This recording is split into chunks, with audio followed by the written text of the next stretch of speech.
All right. Take. 1, 2, 1, 2. Last minute sound check. Give me some sound check over there. Timer start.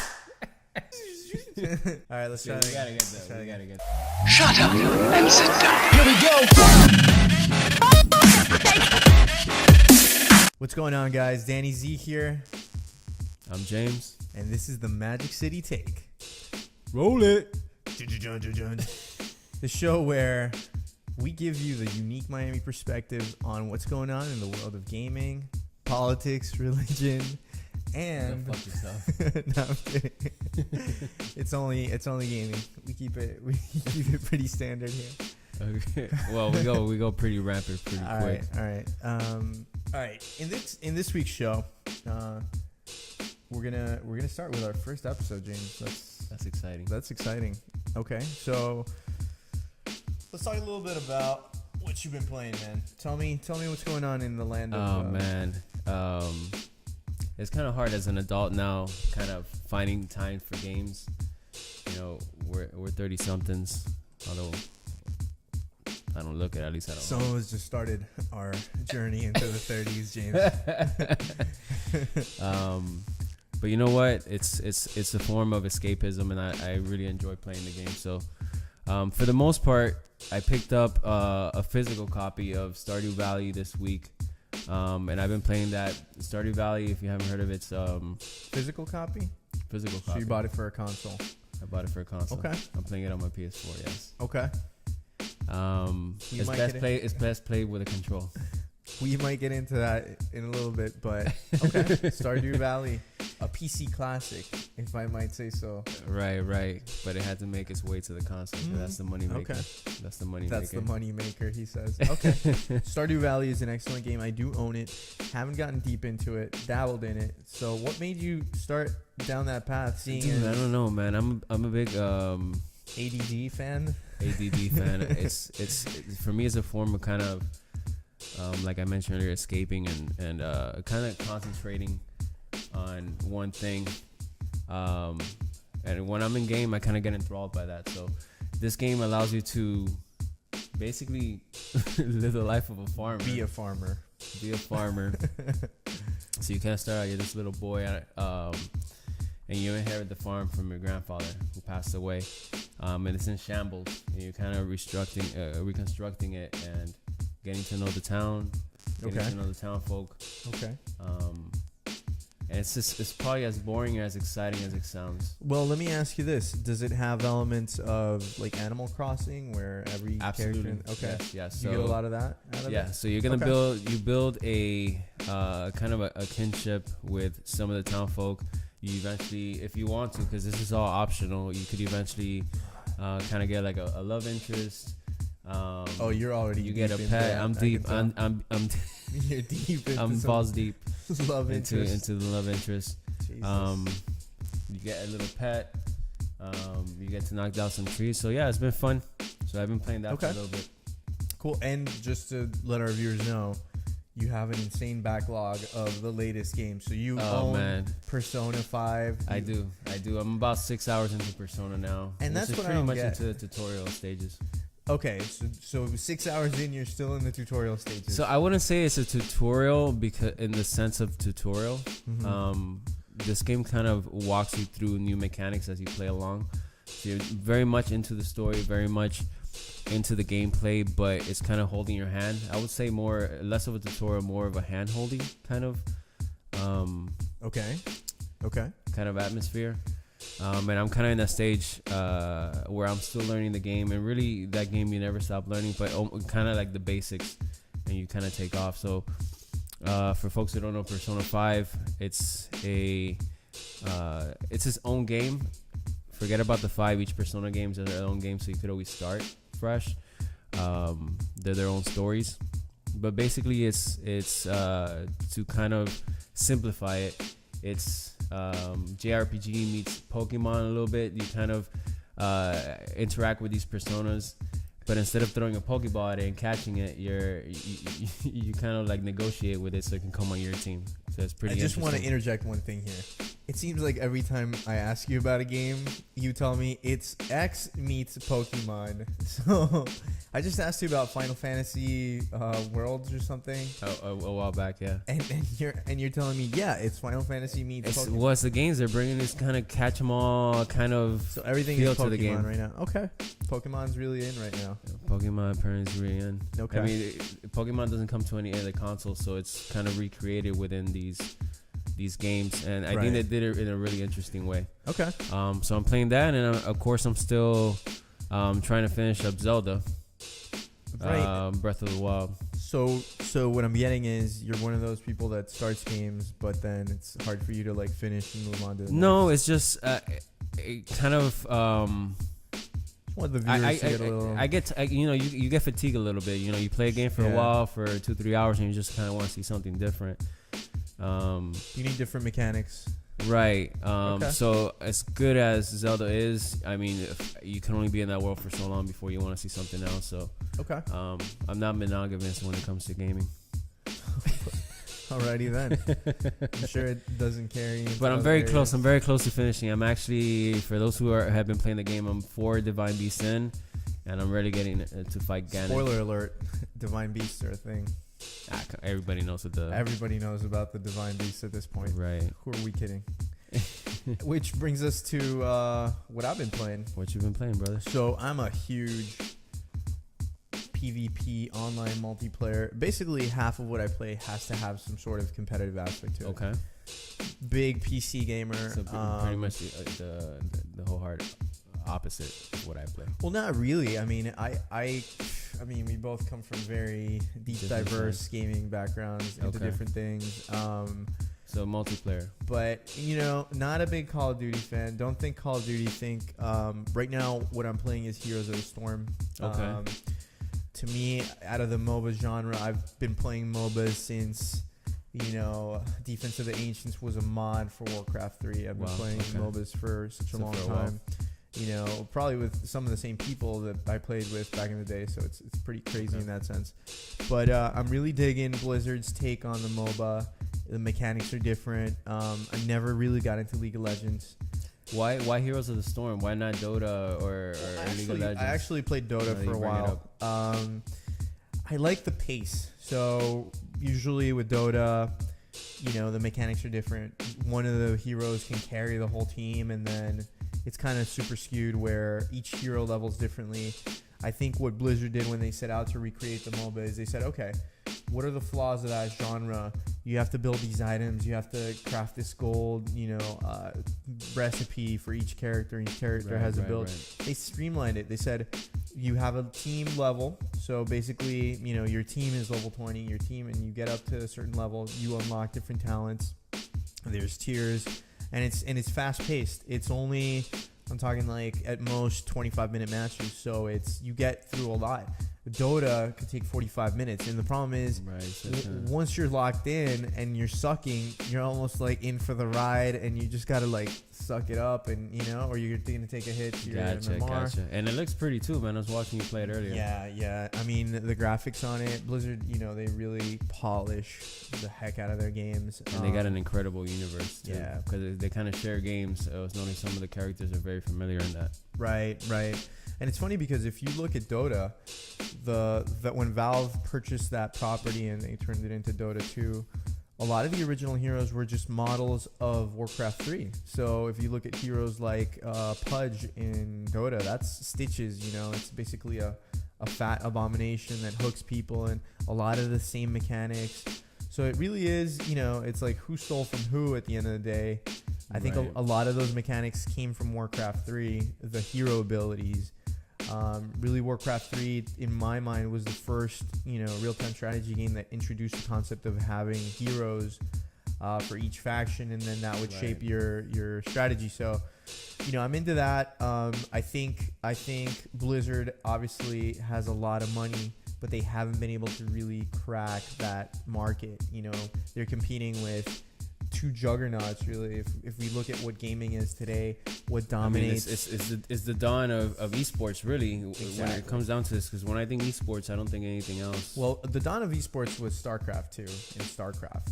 Right, but I think it became popularized through these genres. So Oh yeah, I mean, I actually think Blizzard slept. I think League of Legends should have never existed if Valve and Blizzard and you know these companies that had the original Dota would have recognized that's going to be the genre in the future. And you were asking me, they didn't have the foresight to see you that. were asking me earlier, what's the appeal of the MOBA genre to you? And I think I was using the basketball analogy. It's like 5-on-5. It's fast paced. You have rotations. You have different abilities, different talents, different team compositions, different rosters. So you can come up with different strategies. There's even a kind of a meta game now, obviously, where each patch gives you a different kind of feel for the game, different balance. There's a draft before each game, depending on what mode you play. So let's say I know you're going with certain heroes early.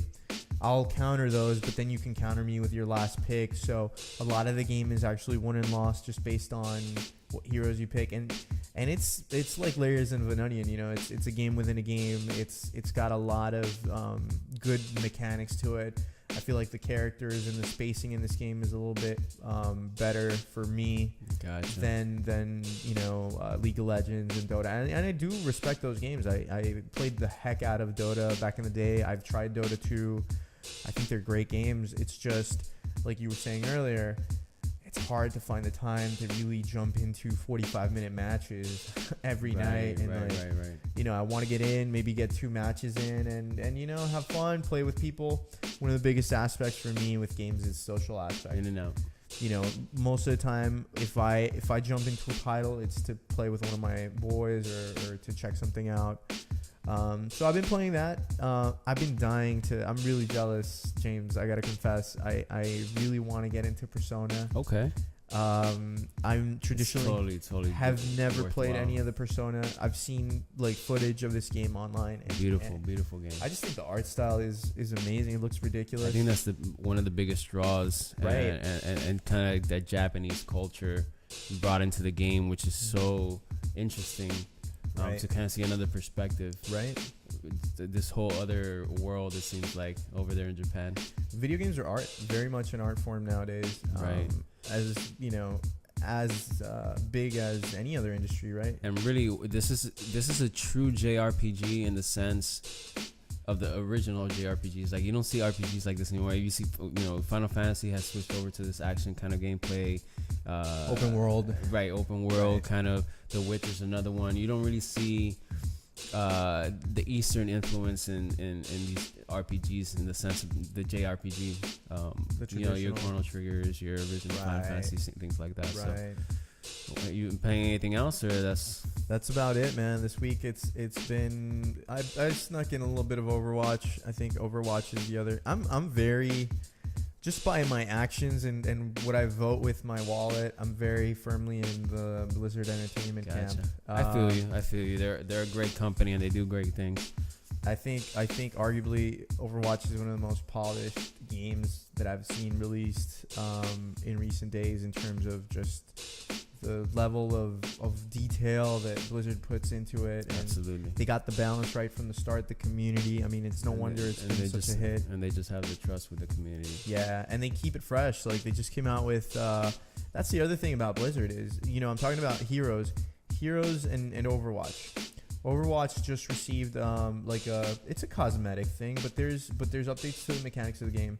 There's like an uprising, so you get to see the origins of Overwatch, and you get like character skins when they were like first in the ranks of Overwatch and all this stuff. There's a whole backstory to Overwatch that we can get into someday. Gotcha. But the big thing about Heroes is Heroes is actually maturing. They're coming out with something called Heroes 2.0, where they're actually giving away a lot of incentives for new players to come on. Gotcha. And I think that's a smart idea for somebody like me who's kind of like intimidated by the thought of just jumping into something like that. Yeah. I mean, right now, I just found out today, if you log in before May 22nd, like, you have a full month to try the game. You get 20 heroes for free, which is insane, unheard of. Because before it was like you would unlock heroes like just by playing. But if you wanted to kind of leapfrog that, you had to spend some coin. And gotcha. And not that it was expensive. Usually with certain packs and things, you end up paying like $1 or $2 per hero. But still, it's people generally want to save there. Now you can jump in and just get into it and try it. So are you saying that I should make the switch? Let's not use that word switch so lightly. It's copyrighted. But speaking of the switch, I think we should get into our next topic. What do you think? Let's do it. All right, so we're going to get right into the update.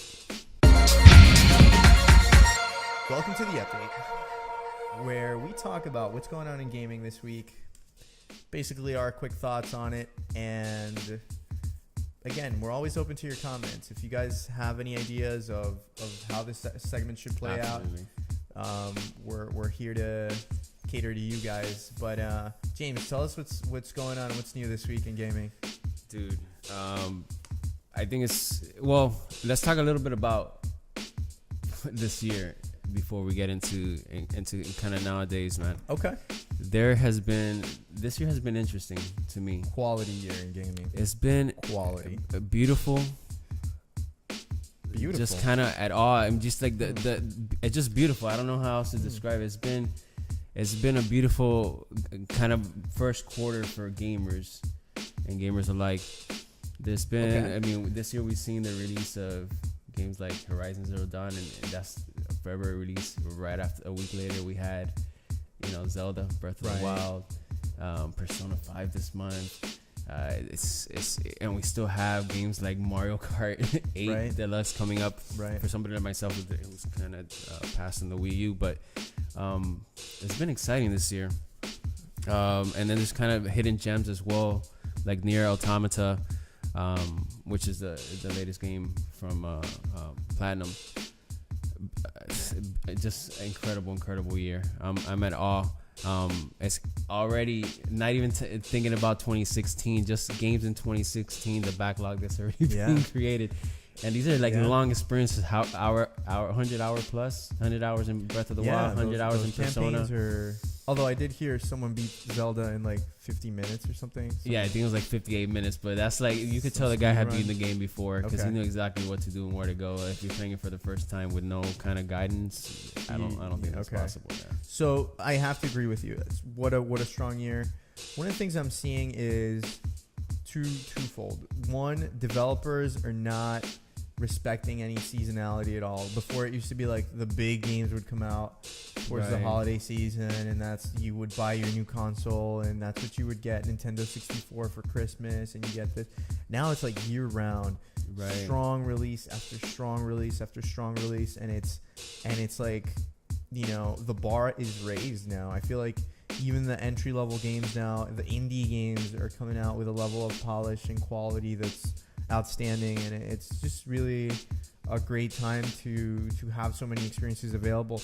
But it's also a double-edged sword because how many of these 100+ hour experiences are you gonna be able to really enjoy? I think that it's impossible to do. I think you gotta kind of pick and choose, and that's but you know what, I think it's better to go through it now than wait for, at least on the publisher developer side. As far as business goes, I think it makes more sense releasing it this time of year because you can get into a 100-hour RPG versus somebody who's looking to buy a Call of Duty or Destiny 2 or something like that. You're not going to be able to compete. People are not going to have the time to have these experiences. It's almost no, I agree. It's almost like movies. Like now, studios are looking at each other and saying, okay, well, if you're dropping Star Wars Christmas Day, well, I'm not dropping my, Avengers isn't coming out. Yeah, exactly. So now it's like, and one of the things that I'm seeing as an unintended consequence here is I'm getting the feeling that a lot of these studios that traditionally were known for releasing really quality stuff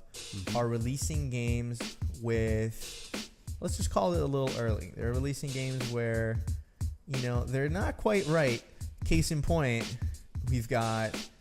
Well, there's still deadlines. Don't get that wrong. The deadline is just not Christmas or holidays. Now the deadline is their fiscal year or whatever the case is. But it's more important than ever to make those release windows because you're surrounded by so many good titles that, if you're going head-to-head against, like you said, a Call of Duty or a big title, gamers are only going to spend X amount that month on that title. Well, you're going to miss out on sales. You're going to leave money on the table. But I think as an unintended consequence, it's putting a lot of pressure on the devs, and it's creating situations where we, get BioWare, which is such a respected studio, releasing something like Mass Effect Andromeda, which I'm sure I haven't even wanted to jump into yet because I know they're going to patch the hell out of that game, and the experience is going to be a lot different. And that was a case of we got to get out by a certain date. Exactly. Yeah, right. So we had a good year in gaming. Yeah. Happy with pretty much very strong first quarter. I would agree, and then we're still so early on. I made kind of a reference to it earlier, but we still got games that we know in the pipeline because we still have E3, of course, and we don't know what's coming out at the end of the year. But we've already gotten announcements like Destiny 2 is on its way. Of course, the Call of Duty comes out every year. Just the thought of Xbox releasing a new console brings to mind a lot of franchises that might come back. We have Tekken 7 coming out this year for the fighting fans. It's crazy. And then I'm excited for a game that came out last year. They're getting a complete edition. Disgaea 5 is coming to the Switch. Oh, really? So I have that one reserved for next. This guy, it's turn-based strategy. Right. I think you see the pattern here where I like these like loner games. I think our audience is gonna figure out your style pretty soon. I agree. But I think we're both pretty diverse in terms of we're open to new experiences. You were telling me about Shadow Tactics the other day. I actually tried it. I got into it. I did the first sleeper here last year. But man, I know that game is gonna suck me in, so I've kind of been pumping the brakes on that. And I honestly haven't had time to really delve deep. But this is why the podcast is gonna grow to the point where you just do this full time, just review games full time, tell you guys about them. That's up to you guys. Miami feel, and it's gonna be up to you guys to help us get there. So we talked about year in review. Let's get into the actual update. I know this is the first episode. We wanted to kind of give a recap of what's been going on, but what's new this week, James? We were talking about you're big in the Nintendo camp. Right. It was actually, you know what? What's going on with Nintendo, James? I was blown away, to tell you the truth. I didn't think that Nintendo had it in them after coming out with a dud like Wii U. Everybody knows that Nintendo makes these great experiences, but when it came to that console, I was just so disappointed. I couldn't get into it. There was a lot of confusion on the market as to what it was exactly. And I actually bought it and then sold it. But when I heard just the rumors of the Nintendo Switch coming out, I was, like a portable system that runs like a console. These console experiences, the promises of the Vita, right? But Nintendo's making this thing. Right. I get to take Mario on the go. I get to take Nintendo's the handheld king. Absolutely. So that's the Game Boy. I think that eventually it's gonna just take over their whole portfolio. I think it's just gonna be the Switch and the Switch. Right. And maybe very different variations of the Switch. Right. But I think ultimately, although their latest Nintendo Direct talked about a lot of 3DS stuff, just to kind of, there's over 100,000. I think was the last number that I read of 3DS is out there. So throwing numbers out there. I'm just throwing numbers out. But that DS, what we do know is the DS is basically the second best-selling console of all time. Right behind the PlayStation 2. So I see why they're not ignoring the 3DS yet. Right. But I think by the success that they've shown so far, and speaking of success, we found out this week that Switch sold 2.4 million worldwide. Wow. In just the month of March. We haven't even looked at April numbers. We're talking about Nintendo has a hit on their hands. I don't know if anyone anticipated it would be this big. They've had probably their strongest launch ever. I think I heard console launch. Right. And it's crazy to think that when they announced this thing that the Nintendo stock dropped. Nintendo stock plummeted. I think it dropped something like 8 points because the the buyers were, or the shareholders were kind of cautious of that. I think they've proven the shareholders wrong. Yeah. Nintendo knows best. I think Nintendo time and time again has proven to be very in touch with the pulse of what's fun, what's family-oriented fun. Right. And that's something that the industry has gotten away from. I think that's the key, yeah. That's the key. You know, obviously Family. we see the runaway success of the Wii. You know, the Wii U, I think, was a faux pas in a lot of ways. I agree. I don't think it did I what agree. they wanted to do with it. I don't think the technology was there. Well, I think it was because of their own success that happened. I mean, you come from a console that sells over 100 million units worldwide, and you kind of become complacent. I think. I don't think so. I think they were just like, this is gonna be automatic. It doesn't matter what we do, kind of thing. No, I've never seen Nintendo in that. My honest opinion here, I don't think Nintendo's that type of company to just rest on their laurels and say, "Oh, we're not going to innovate," or "We're not." Well, they're thinking about-" hard-headed as shit. They are. They're passionate about their design choices. I'll give them that. And they protect their. But IP, what I nothing feel else. the case was with the Wii U was we couldn't realize the vision that we really wanted to realize, which was what the Switch is. Essentially, handheld, the dream. You know what Vita call was it the supposed dream to be. machine. The dream machine for you, right? James' Yeah. dream machine. It's It got. it just needs trophies. But really, honestly, it's only been up to now that we have the horsepower to really have that on a handheld. Well, you know what? Yes and no. They were supposed to put 2 gigabytes of RAM in that thing, and it's because of, and we'll discuss this in another topic maybe. talking about But the Wii U? Capcom, no, The the Switch was supposed to be 2 gigabytes of RAM. That's like crazy, Wow. and they got talked into it by Capcom. Capcom says, look, for us to be able to run our things on here, you got to get 4, at least 4. So they doubled it to 4. If now we would have had a 2 gigabyte system, who knows what would have happened there? I think that would have been destructive. But that's neither here nor there. The important point is that I think, and you mentioned it, I think they have a hit Right. to be able to have a console, to have a handheld, to be able to have these options, to be able to direct your attention to the family, to the adult, and have the Nintendo brand. I mean, because Nintendo, just the name Nintendo, for a long time, my mom was like, do you want me to buy the new Nintendo? Yeah. When we were kids. And, I was like referring to the PlayStation at the time, but Your parents called it Nintendo. So it's course. just the name Nintendo sells Right. itself, right? Well, not really, but yeah. In a way, it does. I mean, you see the name Nintendo is recognizable. Parents know it. Right. Adults know it. Kids know it. Right. And I think they're kind of coming back to themselves now, after their unfortunate failure of the Wii U. But I think that it took that to kind of get this. Right, exactly. I just think the hardware is there now for them to actually realize the vision. I remember when I first saw the Switch release trailer, what their concept was of how you could just take it on the go. Remember that video release? Mm-hmm. Nintendo's big announcement. I thought it was going to be a hit back then. I talked to one of my boys. He's a huge gamer as well. One of my oldest friends. And he's He's a big boy. Because he's a huge He's gamer. a big boy. Yeah, Okay, yeah. okay. I've been playing Nintendo 64 with him, just to tell you, like, that's the last time I owned a Nintendo console. Not to say that I don't respect the Wii. I actually, correction, I did own a Wii for a while. I think I got it as a gift, and I played some Smash Brothers on it, and then I sold it. Oh, Smash on the Switch! I can't wait. So yeah, E3, come on, baby.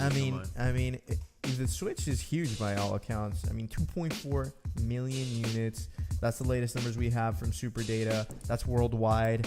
906K here in the U.S. In the US, right? Those are big console numbers. Put into perspective, first month sales for the PlayStation was 2.1 million. So, it's getting there. It's Nintendo's biggest launch, and I want to think that this bodes really well for the company. Absolutely. I think that's going to be overall good for the gamer. It's going to be not only good for the company, but it's going to be good for us.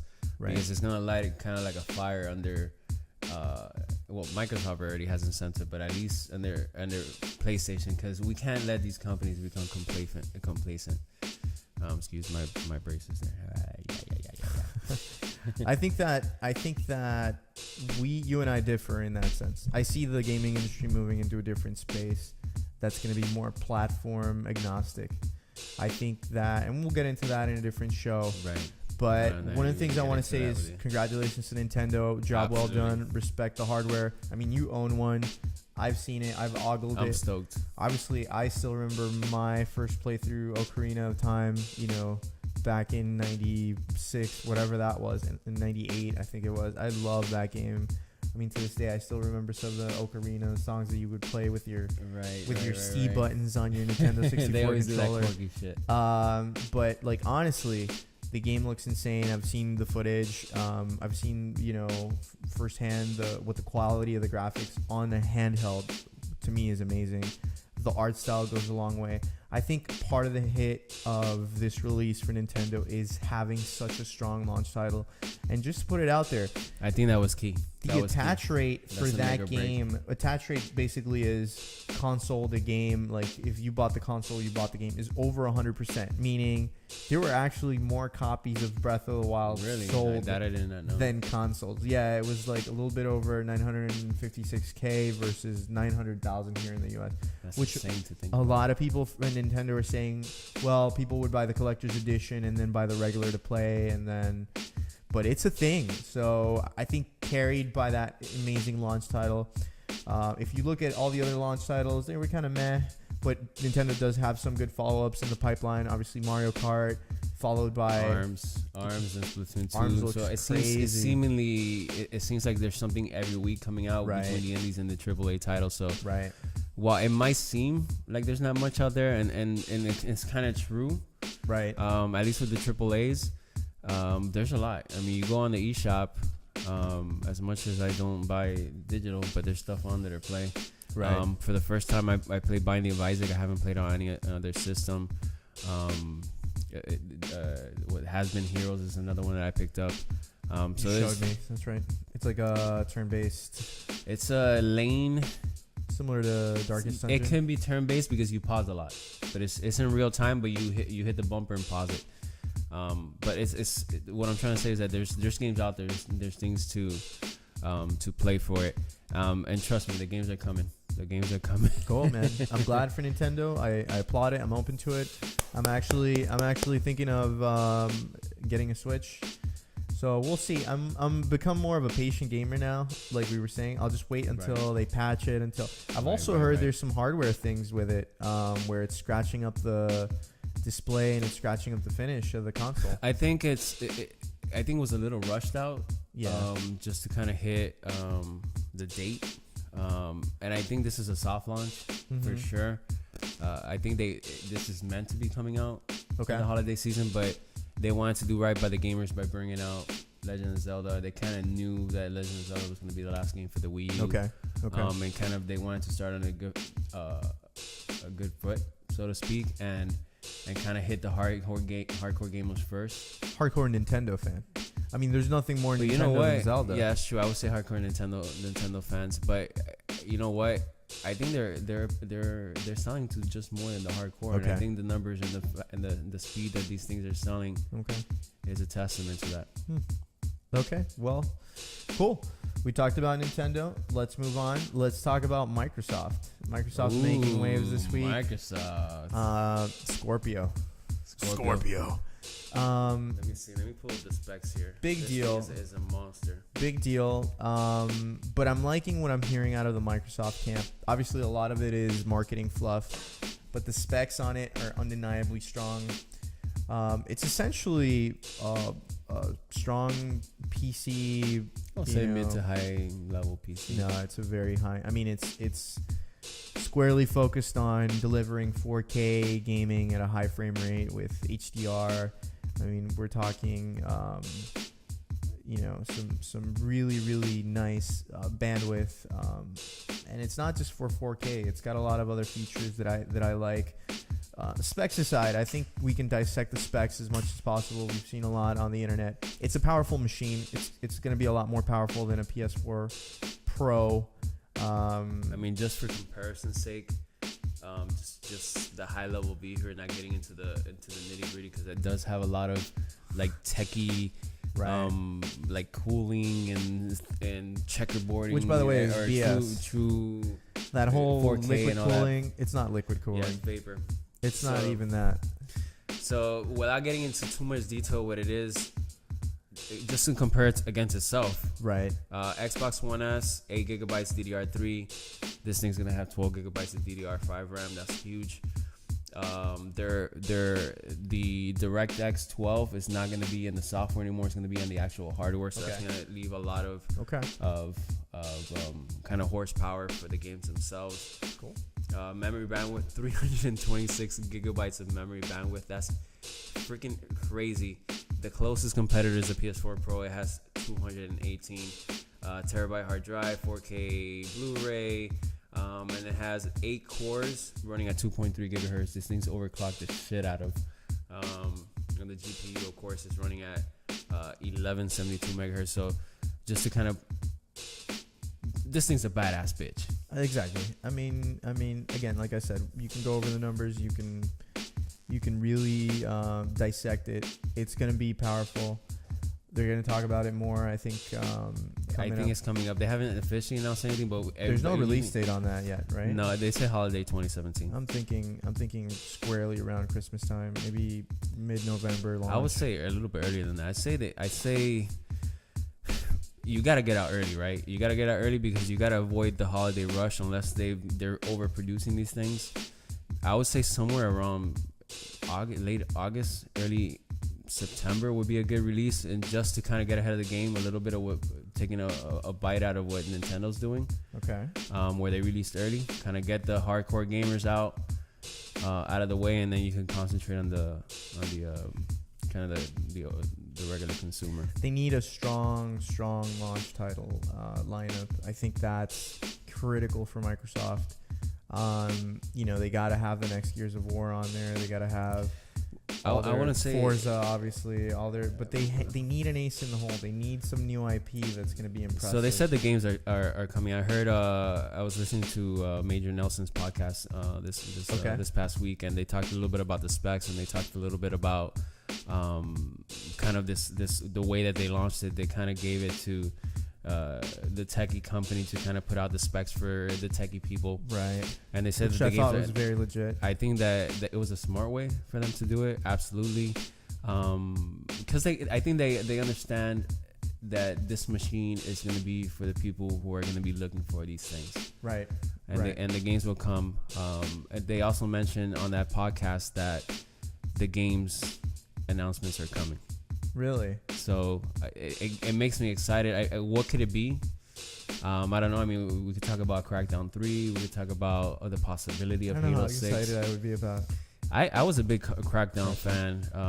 I was cracked out on Crackdown, but let's not get into on that. the original one. So, but I'm excited. I'm excited at the possibilities of what this thing can do.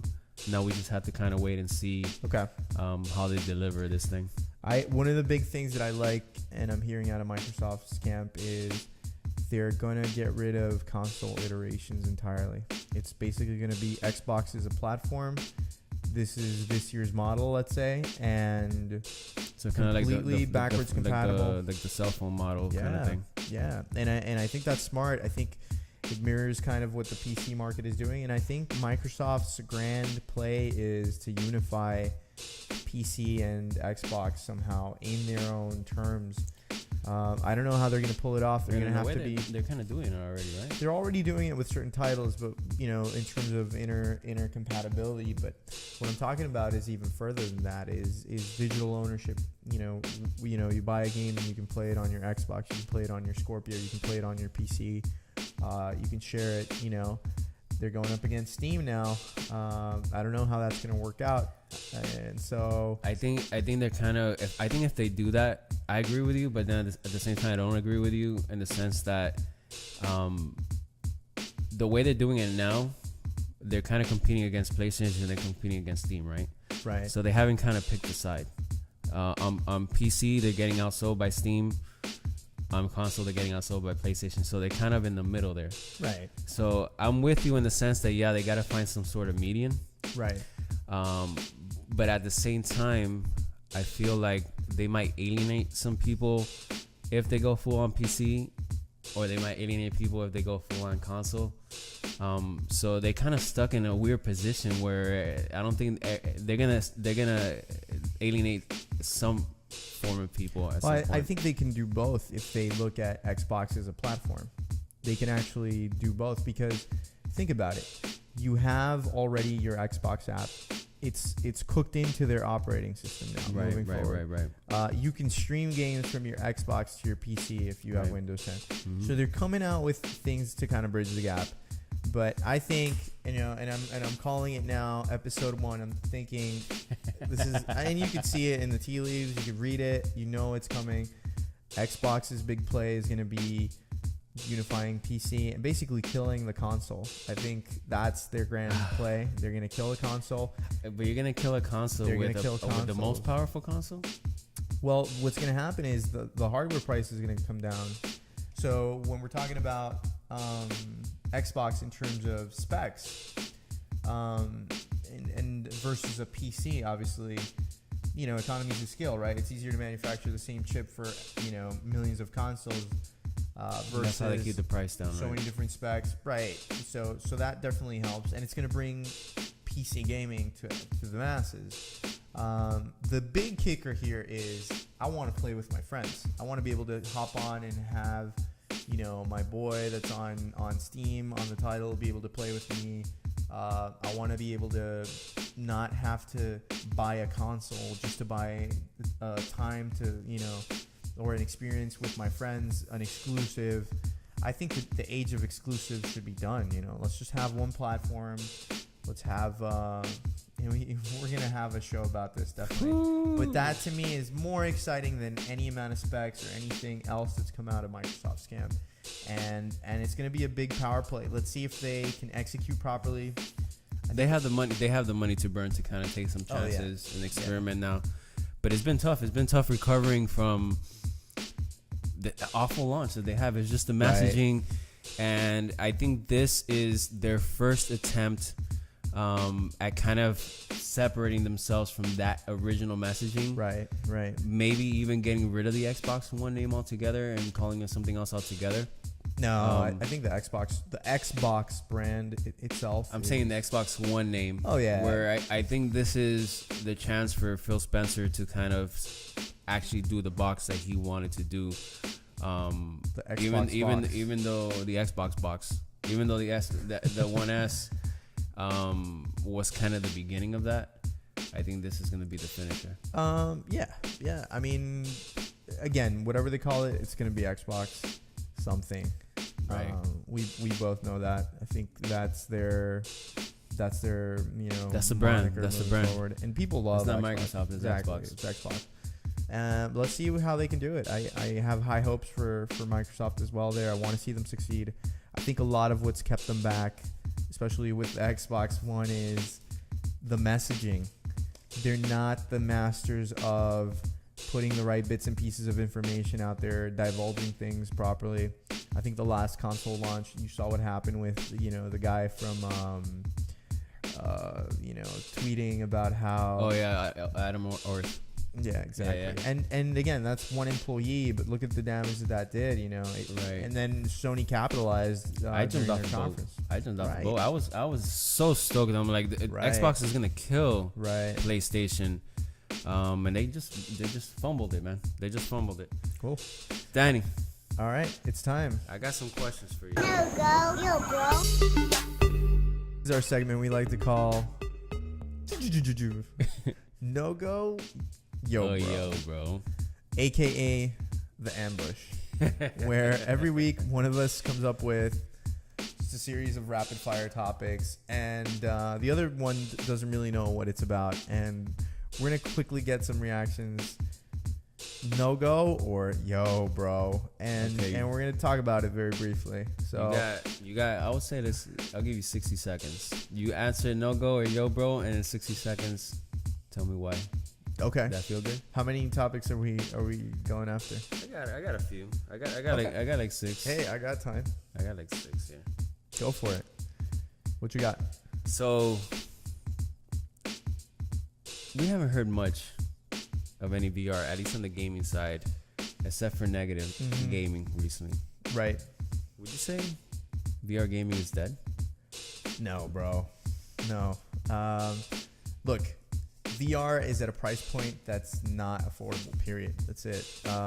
Once we start getting the hardware pricing down, I think it's going to become a huge deal. If you've ever had a chance to experience the Vive or the Oculus, it's amazing. It's really insane, some of these experiences. It's just prohibitive. It's not only the cost of the equipment. You're plunking down $700 just to start. Plus, you need a gaming PC with 970 or better, and right. So it's out of reach of the basic. It's out of reach. It's out of reach. So no, it's not dead by any means. let's make it affordable. Then we can have a conversation about that. All right. We talked a lot about Switch in this episode. Okay. We talked about Nintendo.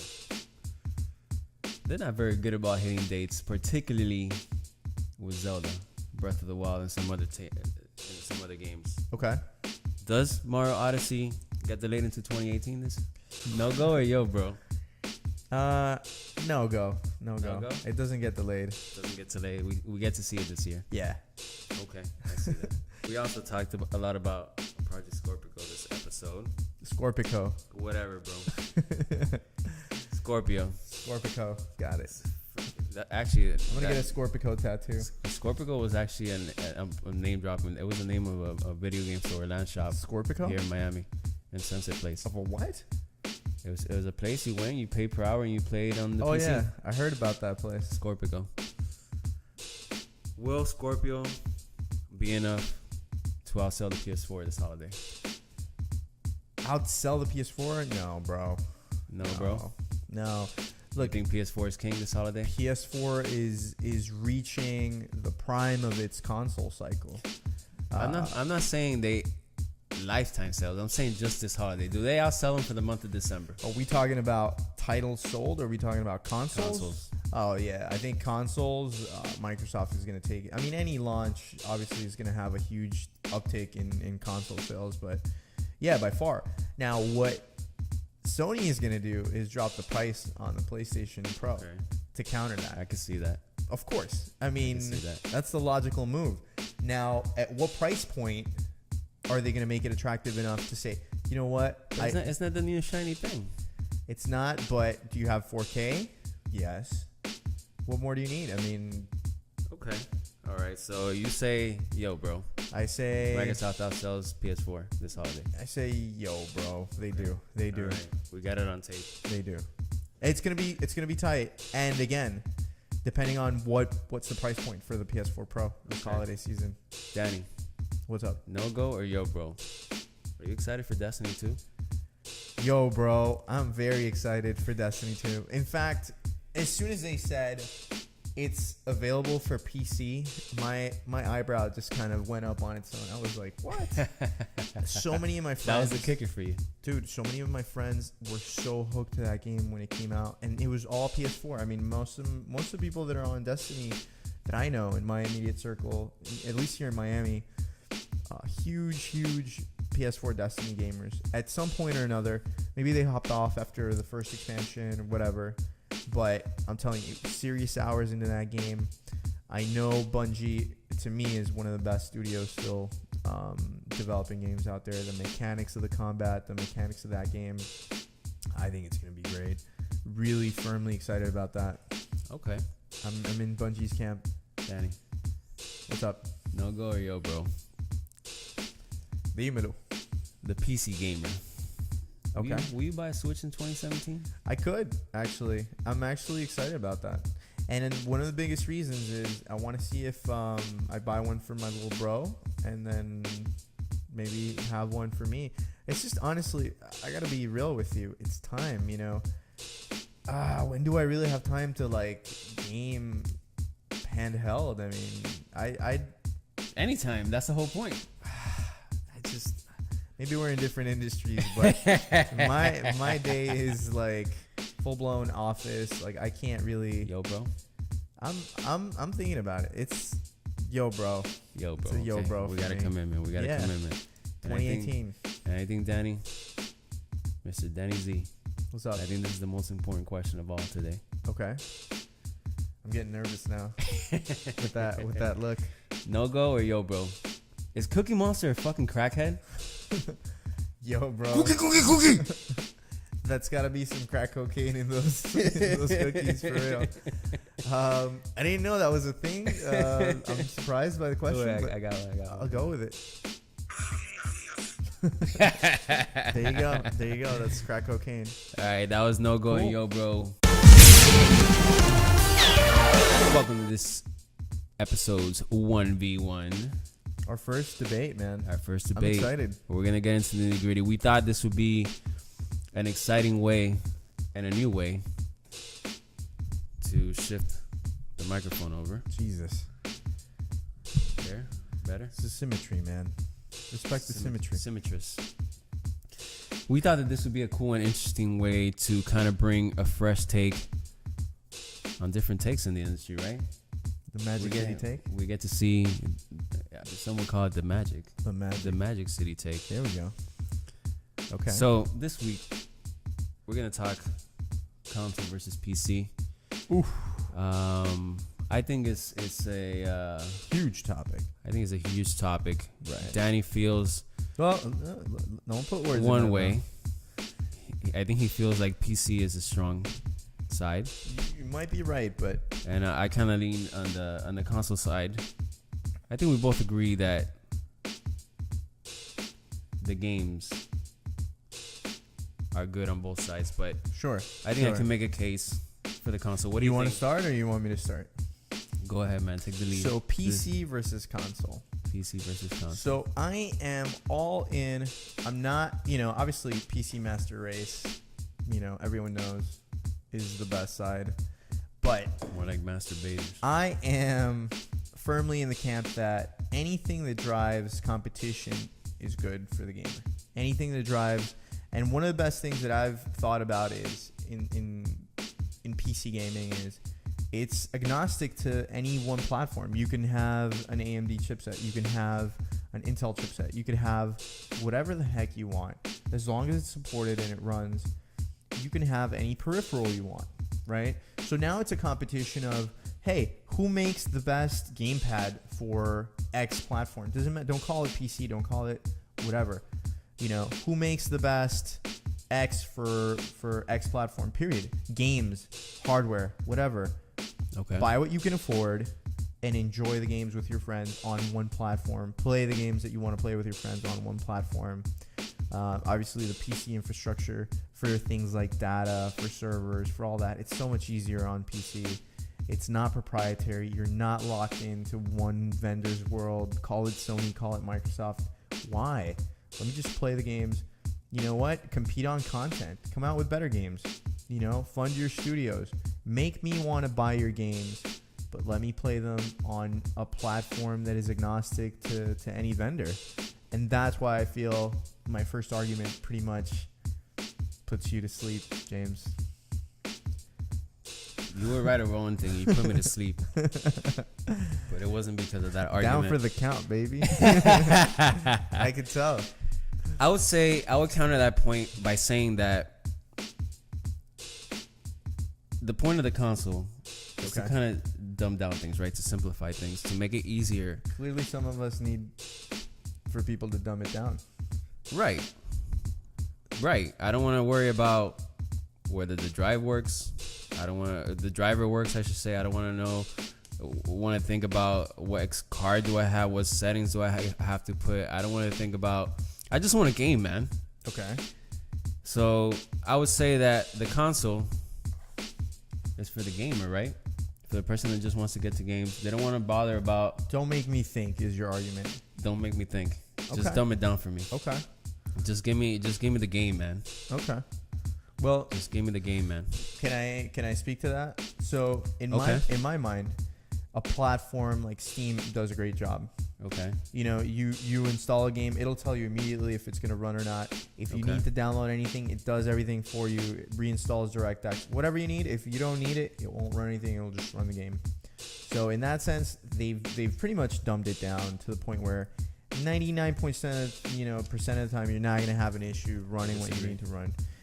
as far as you're talking about 90%. 90. I would say 98% of the time. I'm having 98%. I'm having a pretty seamless experience not with my 100%? PC gaming.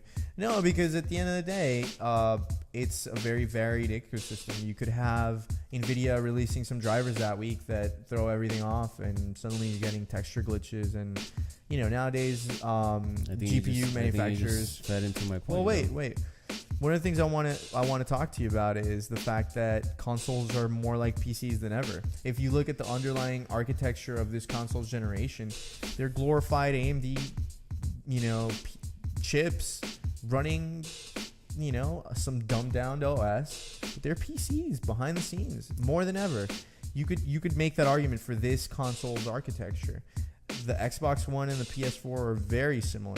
Very similar. I would agree that the console took the best part of the PC. Yes. And you're dealing with the same issues. You're having to update the game as soon as you buy the game. You're downloading a day one patch if you want to, yes. 16 gigs. If you want to, no. I'm talking about. I'll give you specific examples. I just bought my PlayStation 4, and I told you about it. I jumped on PS4 this past month just to play For Honor with my friends. Right. Crazy release by Ubisoft. They had an amazing game at their hands, great mechanics. I think eventually they're going to get it right. Huge issues right off the bat with that game. It needed a lot of updates, a lot of balance, fixing, a lot of things. But these games, they went through the same thing with Rainbow Six Siege. The game wasn't perfect to begin with. But it's the same thing on PC. You're going to get a ton of patches. You're going to get a ton of looks from the developers after the fact. What's the difference, James? Let's call a spade a spade.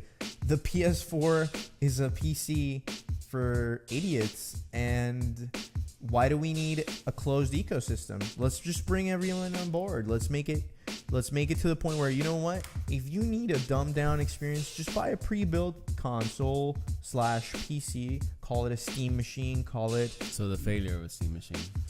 Well, I think they did fail with the Steam machine, but there's a lot of other manufacturers out there, Origin, that are making pre-built gaming PCs at a great price that do everything except build it for you. I think personally for me, part of the fun of being a PC gamer is upgrading my hardware. I mean, I really get a kick out of building my PC, right. Knowing what's in it, knowing how it works, getting everything to work just the way I want it. I feel like there's an immense amount of pleasure of just saying, you know what, I want to just upgrade my video card this year, and let me sell my old one, and I net out at, let's say, $100, $200 for the upgrade, leaving everything as is, and I'm running all the latest titles at the highest resolution possible. It depends on the budget, because I think for the most part, if you want to get cutting edge video cards, just the video card itself is priced higher than any console.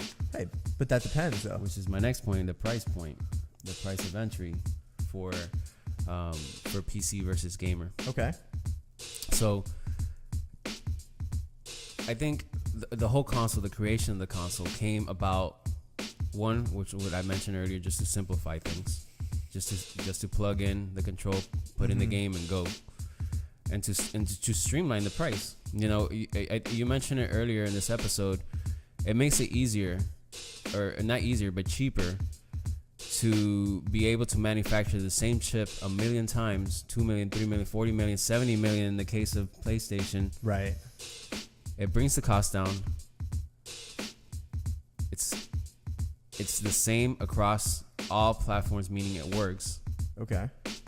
And the barrier of entry to game is less. Right. So yeah, there's less choice, but you kind of get a machine that goes. go. Good thing is what you're saying. I think for the gamer, yes. For the gamer to choose just a gaming platform and know that the game's gonna work there. Right. I think the choice should you should spend your energy on what game you want to play rather than what system or what card or what driver or what monitor, right, or whatever it is that you want to get. Right. So you don't want to worry about hardware. You just want to get what it is, right? So that's where I think something like Project Scorpio is perfect for you, because what Microsoft is going to do is they're going to release a PC with X amount of specs and they're gonna call it Xbox whatever future, Xbox future. Right. And what they're gonna do is they're gonna call this is what we think is the sweet spot for specs. You can run this game on the Xbox future Scorpio, or you can run it on PC if you have a better graphics card. You're still gonna have the same experience. Right. I think that's their master play, and I think that's the world we're moving towards. And I for one welcome it. I'm tired of these console exclusive deals where you can't even enjoy a game like Horizon Zero Dawn unless you have a PS4. You lose out on so much. Right. I think that's ultimately hurting gamers more. It's bringing prices up. I agree to a point on that topic, and I agree. Yes, it sucks. That's not on everything, but at the same time, I think it creates this competition between. And you mentioned earlier, and it makes sense what you said. So I don't disagree with what you said as far as kind of competing for the space with the games, but at the same time, you're talking about PlayStation versus Xbox versus PC and financing. It comes down to that. I think that these creators, it doesn't matter what creations are in their head, if they don't have the financial backing to get these experiences out there, I think that hinders these developers from even giving you that experience in the first place. Right. And I think the fact that we have these consoles kind of creates that competitive atmosphere. And you kind of lose that competitive edge when you kind of streamline into this uni PC, world. Well, I think you're wrong in maybe your understanding of how that works, because in my mind, if we're talking about first party like titles, let's say Sony backing Naughty Dog into making the best games that they can make and giving them the time, Nintendo with studios like HAL Laboratories and right. So I think that's great. I think that just came as in time. Certain companies were drawn to certain consoles and they developed exclusives for them. Same thing happened with Microsoft and Bungie for a long time until their famous divorce a couple of years ago when they released Destiny. Right. But ultimately, I think more people are better off when these high-level developer studios detach from one house, because now we can all play Destiny and we can all enjoy it, and I don't think that there's anything wrong with that. Now, to your point that lack of backing results in less games, I think that you're wrong because there's publishers and then there's developers, right? So EA could pick up a promising indie title and take it to the next level. Bethesda could pick up a promising indie title.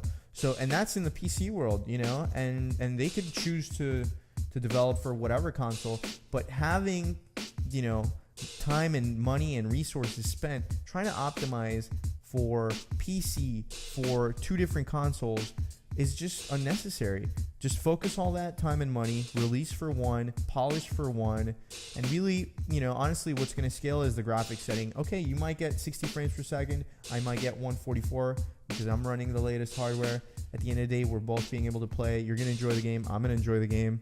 We're both going to be online. Right. And I think it's better for us. Or maybe that game doesn't run because you don't have the specs, so now you gotta go out and buy. Maybe you don't. But I will tell you one thing though, and you can check this out online. We'll post the link in the description here. There's builds out there where for $300-$400, same price than a console, you can build something that's gonna game in 4K at a very, very reasonable rate. And not only that, you can use that machine for other things. You can use that machine for your day-to-day work, for video editing. You can use it to stream games. So you can do a lot more with a PC as a platform than you can with a console. Right. That actually leads me to my next point. So we're talking about gaming PC versus console. Sure. And that was going to be my next point where, you don't need this complicated OS to run all these things in the background. And you can just concentrate. And that's and it comes back to the point again, as price. You could bring down the price by not having to go crazy with this hardware. You don't need 32 gigabytes of RAM when you can get it with 12 because it serves a purpose. So it's an OS with a purpose, right? With a specific purpose, and why limit yourself is what I say. And you kind of saw what was happening. The fact that nobody bought an Xbox. Why? Because nobody wanted an Xbox that plays football games, man. They want a gaming machine. If not, go get a PC and watch a football game on there. Right. So I think that's a different. I think argument. the gamer has spoken when it comes to that, because they don't want to see a PC on a console. But my point is that, look, I'm not opposed to PC. I just prefer console. Okay. And the reason I prefer it is simplicity, price, and competition. Why? Because yes, you can have the publishers battle it out on PC, but then you won't have the Microsoft, you won't have the PlayStation, you won't have the hardware developers that have an interest in something physical that they're selling versus maybe they can create a PC box, maybe they can create an Xbox box with a PC OS, but it's not going to be the same. I don't think think it'll have the same competitive edge in that sense. Well, I'm going to put it to you this way. I'm firmly in the PC camp for the same reasons you just mentioned. Okay. Competition.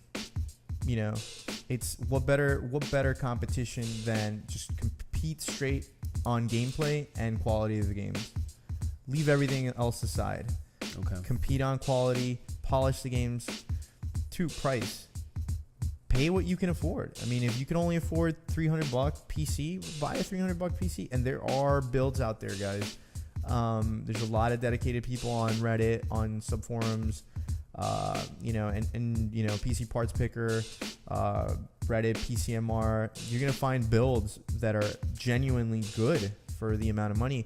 AMD just released a new Ryzen, you know, chips that are outstanding for gaming at an amazing price. So now you have even more choice between Intel and AMD coming back into the fold.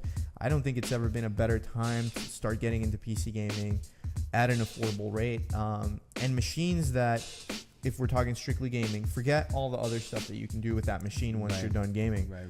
That are going to last you for a while. And then the cool thing is, let's say a couple years from now, you start seeing gaming evolving where titles are demanding more from the hardware, right? Developers usually develop a game to be able to run and scale at different resolutions, different texture qualities, so they can run on a gamut of different hardware.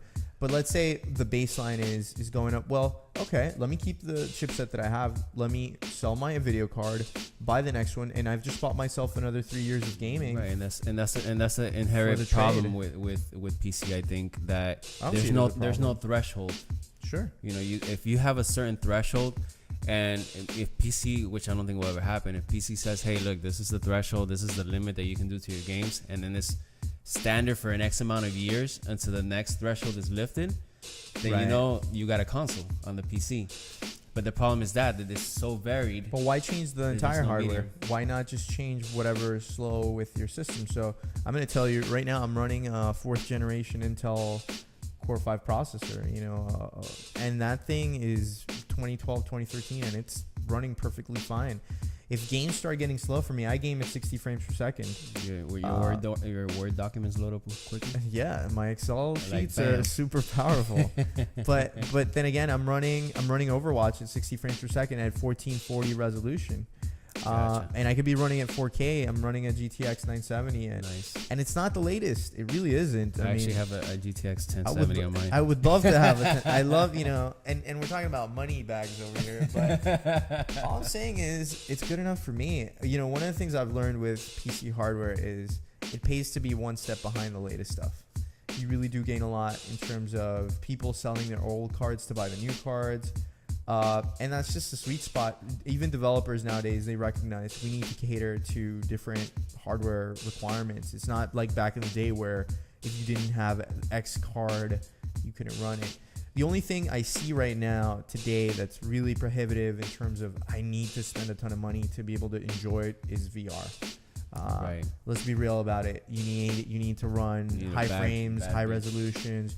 You need a bad video card. You need like a bad, you know, workstation to really pull that off. I will say this, and this will be my final point, and then I'll let you counter so you can make your final point. Okay. I think that, and that way the viewers and the listeners could decide. You decide, and guys. Of course they can interject and put their own perspective on things. But oh, absolutely. I don't doubt that. I don't doubt that at all. But this argument had to be made. Absolutely. I will say this.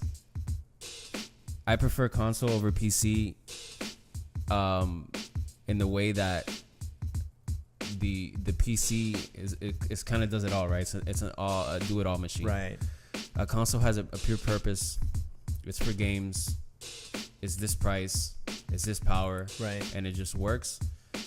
And it kind of eliminates this iPhone Android kind of market where I don't want to be playing games on my phone. I want to use it to make phone calls and to text. The PC, I want to use it to, do my Word documents or render out videos or whatever the case may be.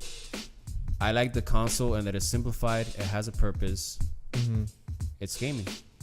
Okay. I want to say that I agree with that mentality, but why do I need to have a separate box for that and pay another $300 when I do need a PC? I think most of us do need a working laptop or desktop on their day-to-day lives. Why not have that same machine, that same investment double as my gaming platform and not only that, be much more enjoyable? I mean, I'm telling you, consoles are, touting 60 frames per second when that's been the norm in the PC world for years now. It's not a big deal to get a really high resolution, really high frame rate experience on PC. Just to kind of close out my argument, I agree with a lot of the things you're saying in terms of making it simple. I think what PC gaming needs to do is they need to not dumb it down, but make it so there's expert mode and there's easy mode. And you know what? If you don't know how to build a PC, here's a good value box for you. This is going to do this, and that. We've had companies building pre-built, basically gaming rigs for a while. Typically, they've been on the high end. Some new machines from Origin and stuff like that that's caught my attention that are good bang for the buck. Ultimately, most of, I think, PC Master Race likes to build their PCs, and that's part of the fun. But really what I think the future with PC gaming and why I think it should kill the console in the next 3-4 years is the fact that you have one machine that you already use in your day-to-day life for whatever reason. That's one investment. That's it. It's done. I don't have to purchase another thing just to do gaming when this does gaming. It does video editing. It does all this other stuff that, honestly, let's be real, we have day-to-day lives we need. Why not just be able to do it just as the same device on your phone? You just told me about that. I have my phone and I can play mobile games on it, and I can do text messaging apps, all that stuff. Okay. So we can agree that to disagree. I think we're gonna keep agreeing to disagree, but I think time will prove me right.